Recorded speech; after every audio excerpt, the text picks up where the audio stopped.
Howdy folks, Ron Crego here, and today we're going to make a video about how I deep clean my piano. I haven't cleaned this thing in a really long time because a lot of busy family stuff, and then of course recovering from my open heart surgery, which most of you know about. You can read about in the description of the channel. So my piano normally does not get this dirty. This is absolutely filthy. Of course you can't really see it on camera. Oh yeah, you can. Look at that. Oh my gosh, this thing is caked and it's just filthy. It normally doesn't get like this. It's just I haven't had a chance to clean it. So I thought, you know what? Why don't I clean it today and make a video about it? Because I've been doing this a really long time and I know what I'm doing. And it's something I can actually talk about. And it's something you can do too. Cleaning a grand piano is not as scary as it looks. A lot of parts are not as fragile as they look. However, you still have to know what you're doing. You can't just go in and clean it all out. So we'll talk about those things. And I don't know if anybody else on YouTube actually has videos of cleaning the piano. I haven't looked. So if you find other videos, maybe they're similar, maybe they do the exact same thing I do, maybe they're completely different, maybe you do something completely different. I don't know, but as long as you don't hurt your piano, you can do whatever you want, as long as you don't hurt it. So that's what we're gonna talk about today. So I'm out of breath because I just carried this 25-pound vacuum over to the piano. So the supplies I use, pretty simple. I have compressed air out, even though I don't think I really end up using it, but I have it out just in case. A brush, just a medium quality brush. Be careful where you use that brush, but we'll talk about that. This brush will never touch the piano. This is my Kirby vacuum cleaner brush, which is intended to touch anything and not ruin anything. I don't really trust that claim, but just in case I do bump the piano, I use this brush. It's not going to touch it though. At least one, well no, at least two microfiber cloths, because one will actually end up being damp. And make sure they're clean, which this one obviously is not. I'll make sure that's not full of foreign material before I use it, but at least two, because one will be damp, one will stay dry. And then this is a special tool. This is a soundboard cleaning tool, and what you do is you put it under the strings with one of those claws and you clean the soundboard. This tool is dangerous. You do have to know what you're doing because it's metal, and if you turn it accidentally, you will gouge your soundboard. We will talk about that. So that's the only special tool, and you really do need to be careful. But other than that, don't be afraid. Whew, I gotta catch my breath. So what we're gonna do is we're gonna start inside the piano at the pin block, work our way out to the outside of the inside. My kids are in the background. I'm doing this during family time, but so you're gonna hear background noises, I'm sorry. And then we'll do the outside of the case, which is just, do not let your piano get this dirty. It's just because I had open heart surgery and I wasn't able to move my arms to take care of it. So we start the inside, move to the outside, do the case and everything. I'm gonna talk about this little piece of felt I have in between the lid and the bottom. You should all have one of those. I don't think anybody does that though, except for high-end piano dealers. So we'll talk about that if I remember to talk about it. That's not part of the cleaning process. You can't see it. See, it's in there, you can't see it.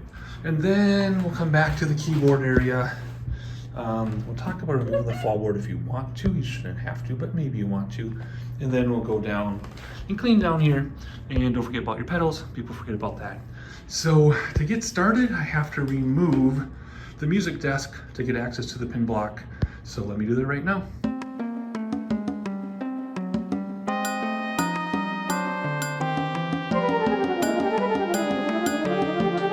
All right, access to the pin block. So what I'm gonna do is what I will be doing anyway, I can't hold the camera while I do this, is I will be, gosh, it's hard to look through, it's hard to look through the camera of the phone and do this. So with the vacuum cleaner running, with the special brush, which will be right above but never touching the piano, like that, what I will be doing is, if you see your pins, you know they're different directions, right? Is I'm literally just going to be using the vacuum while I brush back and forth to get the pins out, you know, get the dust between the pins and the pin block all the way down. And then for this, I'll just use my microfiber cloth while I have the vacuum going. I will also be brushing the felt in this direction. Don't want to go like that, you could wear it out probably. Because you're going to be pushing against strings, right? More friction. Go like this in the direction of the strings, all the way down doing my best to get under here and do the best I can. And that'll be the pin block part. And then I'll probably wipe down with microfiber the frame that's raised above the strings. And then we'll move on to the dampers, which you do have to be careful. Don't have to be afraid, but you have to be careful. So let me set up and I will vacuum this stuff and clean it. Notice, it's hard to notice how dirty it is. You can't really show you can definitely tell on camera. Look at that. Look how filthy that is. Oh my word. All right, let's get going.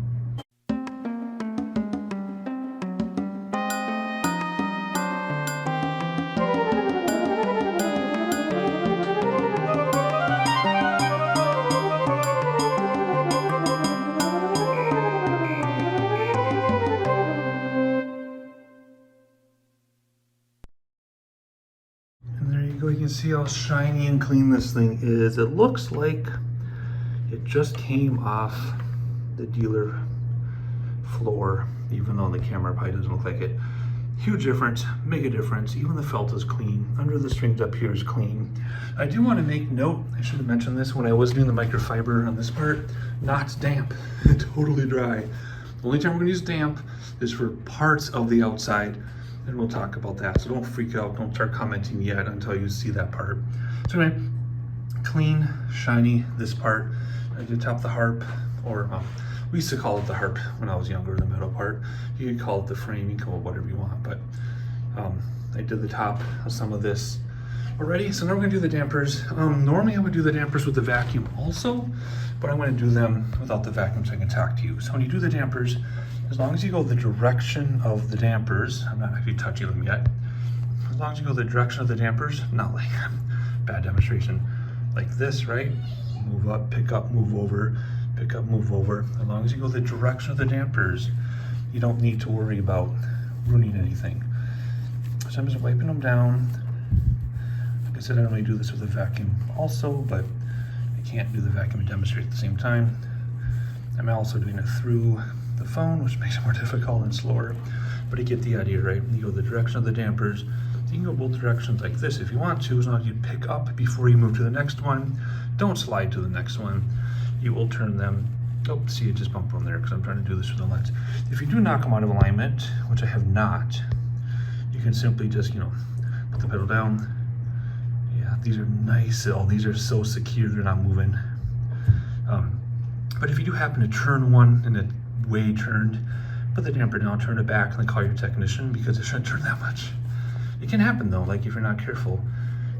Just put it back for now and then call your technician and say, hey, I have a damper rod that is really loose, because these don't move. These don't move at all. Those are perfect. But I have seen where you bump it in, it turns a lot, so be aware of that. So I'm going to go through this better without looking through the phone, and we'll see what it looks like. And ta-da, they're all nice and shiny and clean. Look like I just bought this thing brand new. And there you go. So now we're clean all the way up to here, all the way up to the dampers. So next what we're gonna do is I'm gonna go through with the vacuum cleaner again and my microfiber cloth, dry. I never showed this at damp in the beginning of the video. Dry microfiber cloth. I'm gonna go through, clean the harp or the metal or the cast iron frame, whatever you want to call it. I don't even know if this one is sand cast, but that doesn't matter. I'm going to clean this all up on top. I'm going to use my brush again to clean in here and the bridge, all in here, and everything on top. I can use the microfiber on the strings if I want to. Don't touch the strings with your bare hands.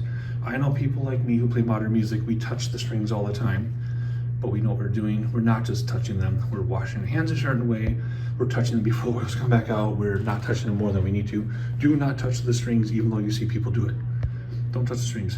So clean with this, clean the top, clean the bridges. I'm gonna clean everything you see except the soundboard. The soundboard we'll do together next. So let me set up and try to clean and see how this goes.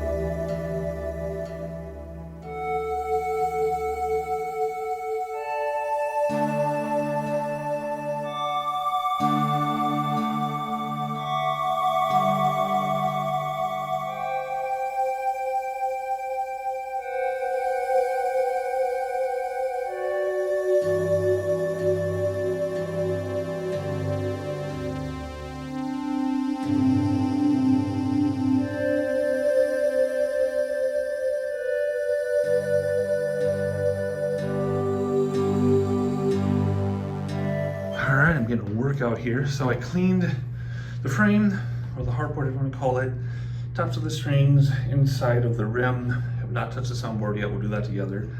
It was kind of awkward to do it, try not to get in front of the camera too much. So normally when I'm recording, it's a lot smoother and a lot easier than it looks. But there you go, you can already see how shiny it is. I hope, oh yeah, look at that, look at those reflections of the lid. See that? It looks like a brand new piano. I haven't even done the soundboard yet. So, for the soundboard, parts of it like this, I'll use my microfiber cloth. And over there, I'll use my microfiber cloth. But how do you get under the strings? Well, let me move around all my equipment here and I'll show you. And this is the part you might want to skip. Or just be very careful. So, how am I going to do this? How am I going to do this while I film it? Let me try to rig this up and I'll figure this out. All right, I also want to mention that, I don't know if you could tell in the video, but I never let the vacuum cleaner hose touch the piano. So when I was holding the vacuum cleaner hose, I was actually resting it on my hip or under my arm, so the hose would never rub the piano. And then when I was reaching deep inside, I have long sleeves on so that my skin would never touch anything, wouldn't even touch the rim. So now we're trying to figure out how to rig this up on camera. This is so much easier when you're not recording like anything, right? So what you do, okay, the autofocus is not working, is, there you go, you slide a microfiber cloth through the soundboard cleaner. Now you can also get like soundboard cleaner cloths, which are just microfiber cloths that might be a little bit thinner, so they fit better. I'm trying not to say or do anything dumb on camera, which is already too late. There we go, let's do it like that. That was easier. Okay, so you can see how it's cleaning. Can you see that it's cleaning? I think you can. Well, okay, so it came out, right? But I'm above the cloth. I don't know if you can tell, but I'm a good half of an inch or more above the soundboard. I'm in no risk of touching the soundboard right now, so I'm not worried about it. Again, I've done this so many times though, that I know I'm okay. So, I got that half clean. In fact, you can see a bunch of the dirt on there. So I want to go to a different part of the cloth. I'm going to do it again. This time though, I'm going to hook it through just because the camera is where I normally stand, so I can't get in and do what I normally do. So again, when you're not recording, this stuff is so much easier. So let's try to get in like that. There we go. There we go. Okay, so then you can go this way now. See, look at there we go. Now it's working. See, you can probably see that. I'll go as far as I can reach. Again, I'm in no, I guess the metal is touching the underside of the metal here a little bit where my thumb is, but that's not a concern. So, but I'm nowhere near the soundboard. No concern. I'm just going to clean that section. We're going to come back out. And then, also I normally do this with the vacuum going because all this stuff is also flying through the air. But for demonstration, the vacuum is off. So I don't know if you can see the difference of how clean that is. Yeah, maybe you can if you look at how shiny it is right there. See how shiny that is now? It's reflective in it. I don't know if it was reflective before, but it's very reflective now. So I'll go through, I'll clean this part, and then I'll go over here and I'll clean all this. I'll get the entire soundboard. I won't miss anything. There's no soundboard here, but that's metal I got with the brush. I should not be tapping the strings with this, but whatever. So there you go. So I'm gonna go through now, clean the soundboard. I don't think I'm gonna do it on camera because it's too awkward. So just trust me that I'm gonna clean it. I'll be right back. And of course, I wish I would have recorded the whole thing because this was textbook perfect and smooth as soon as I stopped the camera. So that's just how it goes. There we go. So let's see if you can see how clean it is. Oh, look at all that reflective stuff. I have my rig on and you can see how much stuff I got. So I'm actually not, ooh, look at that. So I'm actually not going to use that for the next part. We'll get a new rig out of the closet. So anyway, I'm gonna use my metal pointer, which is a terrible idea. Look how reflective that is now. Look how shiny that soundboard is. Oops, my finger's in the way. Look at that. Wow, look how shiny that is in there. It is spotless. So the inside of our piano is done, from the pegboard all the way to the tail. You can see, maybe if I use my focus correctly, even the felt is clean. All right, so now I have my dry microfiber and a new, very damp, I don't know what this white stuff is. Like, you can't see that white stuff in person. It only shows up on camera. It's like lint or something. Anyway, very, very slightly damp. So a couple reasons for that. The one, if you have like kids, in my case, relatives' kids, my kids are older, but if the relatives' kids come over, they get this thing grubby and grimy, like with Thanksgiving dinner and Christmas dinner. So it's okay to use slightly damp. I'm doing it right now. You can use slightly damp. Scrub it down, maybe not scrub, but get the gunk off that the kids got on there, and then come back with your dry one immediately and dry it off. This piano, whoever had it before me, tried cleaning it with a cleaner and did some screwed up stuff. And I'm still, after 2.5 years, getting it off completely. So don't use any cleaners, even though it's like a high gloss finish. Especially don't use cleaners if it's a matte finish or a, what do they call that, semi-polished ebony finish or whatever. But anyway, so what I'm gonna do, this is all laminate anyway with high polish, so people might be like, oh, the grain, but this is no grain. It's laminate with high gloss finish. Now, if you have a satin piano, don't listen to me, because that's a different type of cleaning. My Walter was that, and I had to clean it differently. But for this piano, I can do whatever I want. So normally you're gonna have the vacuum going, but I'm not going to for this demonstration. And I'm just gonna lightly get rid of all this dust. Lightly. Again, it's laminate with high polish, so it's not like I'm touching bare stained wood or sealed wood or anything. If it were sealed wood or something, it'd be a different project. So that's what you can do. And then I am using the damp one because I don't want to scratch the finish with dust particles. And then, if I weren't recording, I would have had this closed already. You can see how clean it is there, because I never close my piano. Look at that. Look at that line. That is not a fade line. It's just a dust line. Oh, there's some sun fade there. Oh, I don't mind it, not at all. So anyway, I'm going to clean this up, and I'm using damp just because I don't want to, look at that, ugh, but immediately go over it. No cleaners, no cleaners, because you can tell, well, the light's coming down now outside, but, and I think maybe I finally got it, but you used to be able to see in here somewhere where the cleaner left like a haze. And I'm finally getting rid of it after all these years. I don't see it though. Oh, there's some right there. Oh, do you see it right there? A little bit of haze left from when they used the cleaner. See that right there? That's annoying. Anyway, don't use cleaners on stuff. So anyway, I'm gonna go through, I'll clean the whole outside of the case on camera, sped up. What's this thing though? This is a pad, so your lid doesn't rest directly on your lid, it rests on the pad. 2 reasons. One, it protects it, because there's always vibrations when you play, and this would actually be rubbing against your lid constantly, making micro vibrations, right? And I actually had that off for a couple months because I forgot about it for some reason. And the other day I was playing and this thing was rattling so bad I wanted to scream. I put that back and it's perfectly quiet. So I'm going to clean the inside of the lid, clean the outside of the lid. Yes, I can't even use that now. And clean the outside of the case. And maybe I'll do the legs, even though you might not see me because I'll just appear on the piano. And then once I do that, I'll come back and do the keys. And inside the fall board or behind the fall board if you want to see that.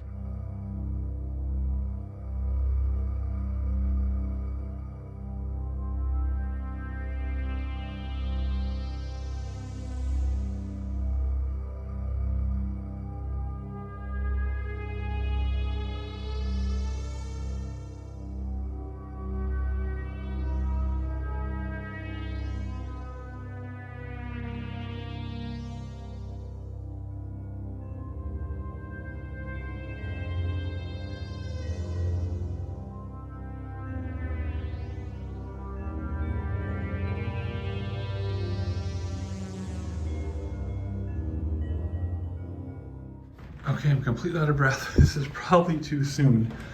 After open heart surgery to clean a piano and be up and down on the floor. Because not only do I have a heart condition, I have a different condition that every time I stand up, I get dizzy. But anyway, bear with me, we're almost done. Clean the top, put the piece back in. Can you see it there? Looks shiny, look at that. Now it reflects the neighbor's house and the sunset of Minneapolis.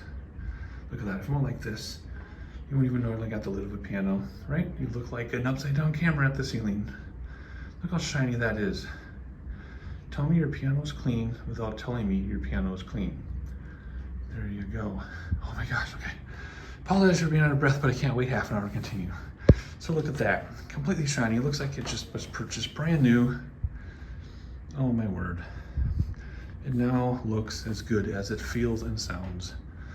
Wowzers. Alrighty, what is next? Well, we're gonna do the keyboard now, and then we'll take out the fall board. Actually, we should probably do that first, huh? All right, I'm not gonna tell you how to take out a fall board because every piano's different. So what I would do, I actually don't do this as often, but I should because it's really dirty in there, is I'm gonna go through the vacuum and my brush and brush this out. I'm not gonna do it on camera, but I'm just gonna come through here, brush it out, be careful in here. I mean, man, it doesn't matter how high quality your action is. Just be careful. It's going up because I'm resting my hands on the keys. Don't panic about that. That's me. Just be careful. You're not probably going to hurt anything, but you might get a little curious and do some damage. So just be careful. So I'm going to go through with my vacuum and my brush. I'm going to go clean it all out. And then I'll tell you how I clean the keyboard. And just like that, fall boards it back in, and so clean you can see me and my music in the background and the reflection. But anyway, I cleaned all this up. After I did the inside, I cleaned this and the little grooves. I cleaned all of this. You can see how shiny it is. Clean this, cheek blocks, you know, same thing as the outside. Make sure you get the key slip, dust that gets in there. Sorry, that's probably really loud on camera. And the other cheek block. So how do you clean the keys? Well, you know, you always need to clean the keys. You hear the joke, right? Getting on the keys, you go down, you go plunk, plunk, plunk, plunk, plunk, plunk, plunk. You can do that. You can also clean them without plunking too loudly. I like to plunk, it's fun. Whew, out of breath still. Okay, so anyway, plunk along, which I'll do off camera, it's gonna be loud. Other things I'll do if they're really bad, like if my nephew comes over and gets his grubby Thanksgiving dinner all over the keys, I will actually use one of those glasses cleaner wipes, those alcohol glasses cleaner wipes to clean. It's just plastic. These are plastic keys, just like, you know, not exactly the same as plastic lenses, but similar enough that if it works on plastic glasses, plastic lenses, it'll work on this. Don't go crazy, just do a little spot and stop. The reason why is, you know, rubbing alcohol will evaporate very quickly, right? So what you gotta be careful of though, is if you use anything that isn't totally dry, don't touch the wood on the sides. Even a glasses wipe, don't get in here and scrub dirt off. You'll swallow the wood a little bit. In fact, I do have a dirty key somewhere that was dirty before I even got there. I think I've cleaned it off though. Special, I'm not gonna talk about how to do that in this video. But one of these is really dirty and I cleaned it. Can't remember which one. But anyway, so do it dry with a vacuum, right? That's your first thing you can do. If it's really bad, I'll take a glasses alcohol wipe, like I said, but I do it very carefully. I'm not just like scrubbing away, because then if it gets down in there, if it doesn't evaporate quickly, I could do something to the wood. So anyway, you can see how clean these are. Even if you play all the time, clean your keys. Why? Because you'll play here most of the time, right? Even me, when I'm doing my crazy music, if I don't get up here for a while, I'll get up here and it'll be caked in dust. It'll be like, oh geez, I play every day and it's caked in dust up here. I happen to be doing a piece right now that uses all of these keys, and the same piece uses all of these. So I've actually been touching pretty much every key every day. But clean that up. What else is there to do? There's the pedals down below. Nothing special, just the same as the outside. Just make sure you don't forget about them because they'll collect dust in there. Otherwise, I think that's it. Have to do the music desk and put the music desk back, but whatever, just be careful, right? Sometimes you got rails, sometimes it flips, and it just depends on the piano. I think that covers it. I'll admit the video was a little cringier and more awkward than I thought it would be, but it's really hard to do something you've been doing for decades and then suddenly film yourself. Now, if I had somebody filming me, like I could have my kid film me, I guess it would have been much smoother. But anyway, there you go. That's the gist of it. Take what you want out of it, argue in the comments, whatever you want to do, leave positive feedback, leave your own ideas, that type of thing. And there you go. So that's it. I might have one more non-musical video coming up. I have an idea for one, and then we'll get back to some music once I get the piano tuned in about a month. I have a lot of music over here to learn in a month to record. Oh boy, stressing myself out. But anyway, happy cleaning, and hopefully you have a shiny piano. Upright pianos, same thing. Just don't bonk your head when you're under the keyboard taking the covers off, and I'll catch you later.